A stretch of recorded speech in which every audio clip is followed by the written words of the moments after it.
45. Predicación de Juan el Bautista y bautismo de Jesús. La manifestación divina. Veo una llanura despoblada de vegetación y de casas. No hay campos cultivados y muy pocas y raras plantas reunidas aquí o allá en matas. Vegetales familias, en los sitios en que el suelo está por debajo, menos quemado. Imaginé que este terreno quemado y baldío que está a mi derecha, teniendo yo el norte a mis espaldas y se prolonga hacia el sur respecto de a mí. A la izquierda veo un río de orillas muy bajas que corre lentamente también de norte a sur. Por el movimiento lentísimo del agua comprendo que no debe haber desniveles en su lecho y que fluye por una llanura tan achatada que constituye una depresión. El movimiento es apenas suficiente para que el agua no se estanque formando un pantano. El agua es poco profunda, tanto que se ve el fondo, a mi juicio, no más de 1 metro como mucho 1 y medio. Tiene la anchura de Arno, hacia ese miniature en Poli. Yo diría que unos 20 metros. Pero no tengo un buen ojo para calcular con exactitud. Es de un azul ligeramente verde hacia las orillas, donde por la humedad del suelo hay una faja tupida de hierba que alegra la vista, cansada de la desolación pedregosa y arenosa de cuando se le extiende adelante. Esa voz íntima que le he explicado que oigo y me indica lo que debo notar y saber que me advierte que estoy viendo el valle del Jordán, y lo llamo valle porque se emplea esta palabra para indicar el lugar donde corre un río, pero en este caso es impropio llamarlo así porque un valle presupone montes, y yo aquí no veo montes cercanos, pero en fin, estoy en el Jordán y el espacio desolado que observo a mi derecha es el desierto de Judá. Si es correcto llamarlo desierto en el sentido de un lugar donde no hay casas ni trabajo humano. No lo es según el concepto que nosotros tenemos de desierto. Aquí no se ven esas arenas onduladas que nosotros nos pensamos, sino solamente tierra desnuda, con piedras y detritos esparcidos. Es como los terrenos aluviales donde de una crecida es la lejanía de las colinas. Además, junto al Jordán hay una gran paz, un algo especial superior a lo común, como lo que se nota en las orillas del Trasimeo. Es un lugar que parece guardar la memoria de vuelos de ángeles y voces celestes. No sé bien decir lo que experimento, pero me siento en un lugar en donde hablan al espíritu. Mientras observo estas cosas, veo que la escena se puebla de gente a lo largo de la orilla derecha respecto de mí. Del Jordán hay muchos hombres vestidos de diversas formas. Algunos parecen gente del pueblo, otros ricos. No faltan algunos que parecen fariseos por el vestido ornado de ribetes y galones. Entre todos ellos, en pie sobre una roca, un hombre a quien aunque sea la primera vez que lo veo, lo reconozco enseguida como el Bautista. Habla a la multitud y le aseguro que no son palabras dulces. Jesús llamó a Santiago y a Juan los hijos del trueno. ¿Cómo llamar entonces a este vehemente orador? Juan Bautista merece el nombre de rayo, avalancha, terremoto. Gran ímpetu y severidad manifiesta efectivamente en su modo de hablar y en sus gestos. Habla anunciando al Mesías y exhortando a preparar los corazones para su venida, extirpando de ellos los obstáculos y enderezando los pensamientos. Es un hablar vertiginoso y rudo. El precursor no tiene la mano suave de Jesús sobre las llagas de los corazones. Es un médico que desnuda y que hurga y corta sin miramientos. Mientras lo escucho, no repito las palabras porque son las mismas que citan los evangelistas, pero ampliadas en impetuosidad. Veo que mi Jesús se acerca a lo largo de un senderillo que va por el borde de la línea herbosa y umbría que sigue el curso del Jordán. Este rústico camino, más sendero que camino, parece dibujado por las caravanas y las personas que durante años y siglos lo han recorrido para llegar a un punto donde, por ser menos profundo, el fondo del río es fácil vadearlo. El sendero continúa por el otro lado del río y se pierde entre la hierba de la orilla opuesta.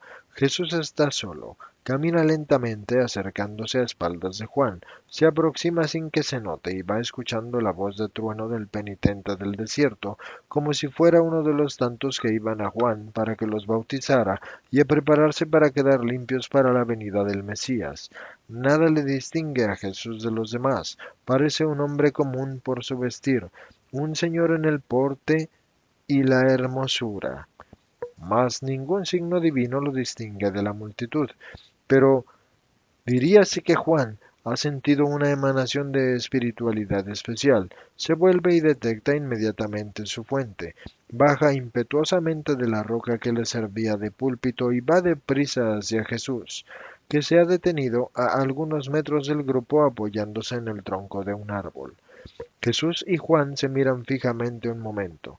Jesús con esa mirada suya azul tan dulce, y Juan con su ojo severo, negrísimo, lleno de relámpagos. Los dos vistos juntos son antitéticos, altos los dos, es el único parecido. Son muy distintos en todo lo demás. Jesús, rubio y de largos cabellos ordenados y rostro de un blanco marmóreo, ojos azules y atavío sencillo pero majestuoso.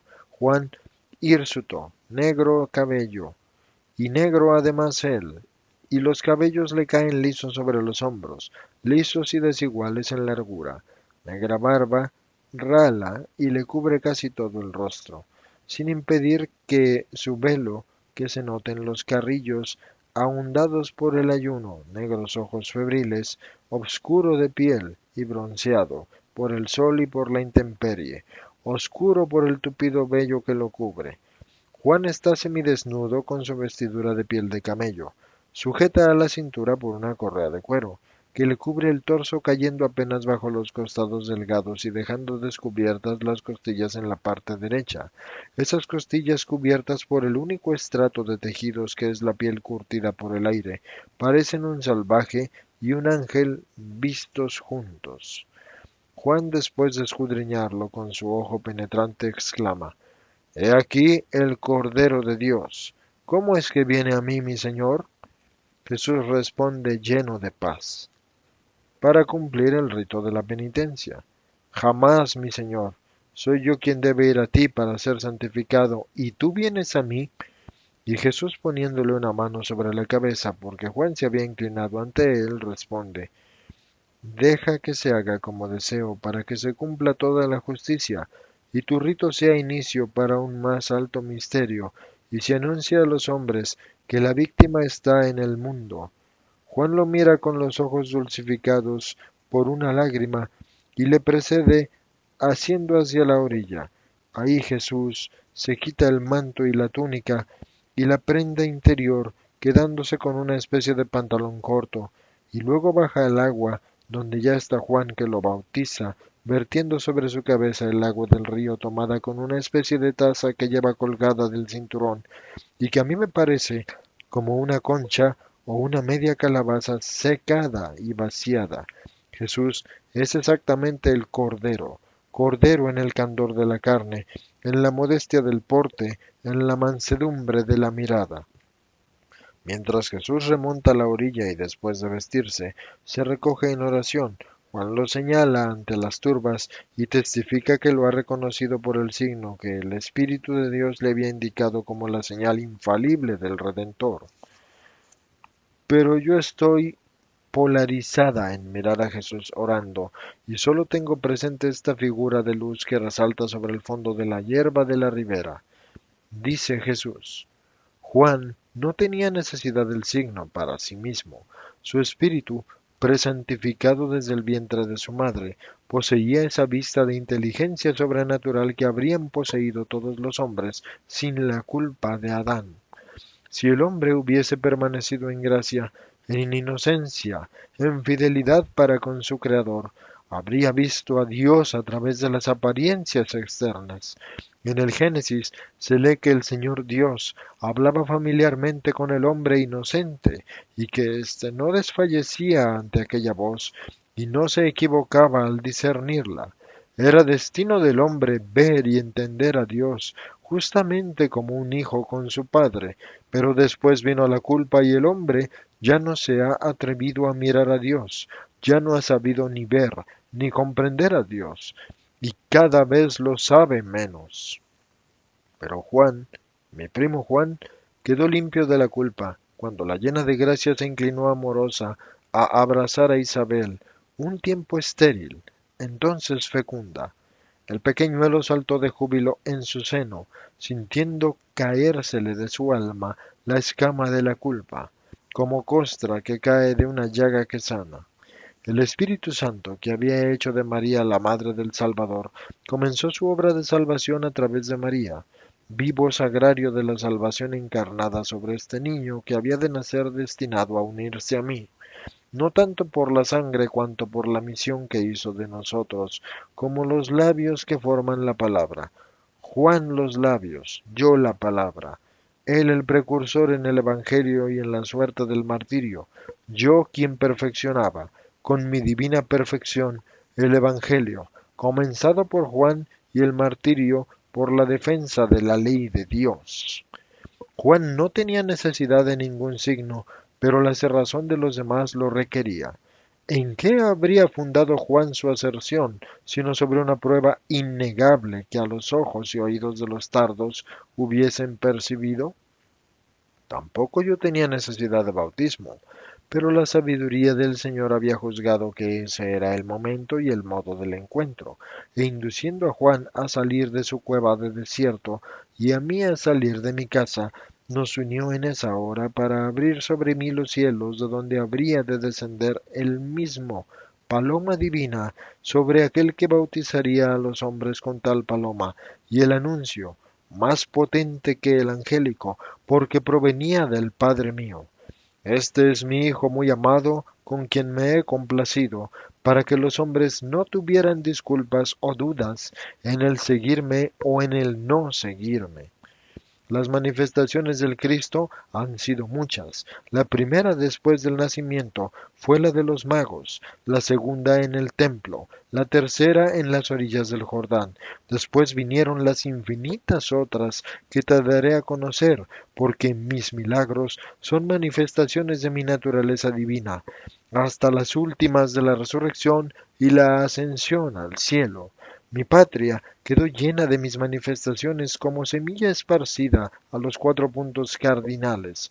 Llegaron a todo estrato y al lugar de la vida, y a los pastores y a los poderosos, y a los doctos, y a los incrédulos, y a los pecadores, y a los sacerdotes, y a los dominadores, y a los niños, y a los soldados, y a los hebreos, y a los gentiles. También al presente se repiten, pero como entonces el mundo no las acoge. No solo esto, sino que no acoge las actuales y olvida las pasadas. Pues bien, yo no desisto, yo me repito para salvaros, para conduciros a la fe en mí. ¿Sabes, María, lo que haces es más? Lo que hago mostrándote el Evangelio es un intento más fuerte de atraer a los hombres hacia mí. Tú has deseado esto con unas ardientes oraciones. Ya no me limito a la palabra. Los cansa y los separa. Es un pecado, pero es así. Recurro a la visión y además de mi evangelio, y la explico para hacerla más clara y atrayente. A ti te doy el consuelo de ver. A todos doy el modo de desear conocerme. Y si no sirviera aún, y cuáles crueles niños arrojasen el don sin comprender su valor, a ti te quedará mi don y a ellos mi enojo. Pondré una vez más, y también podré renunciar una vez más y pronunciar la antigua recriminación. Hemos tocado y no habéis bailado. Hemos entonado lamentos y no habéis llorado. Pero no importa, dejemos que los inconvertibles acumulen sobre su cabeza los tizones ardientes y volvámonos hacia las ovejas que tratan de conocer al pastor, que soy yo, y tú, el callado que las conduce a mí.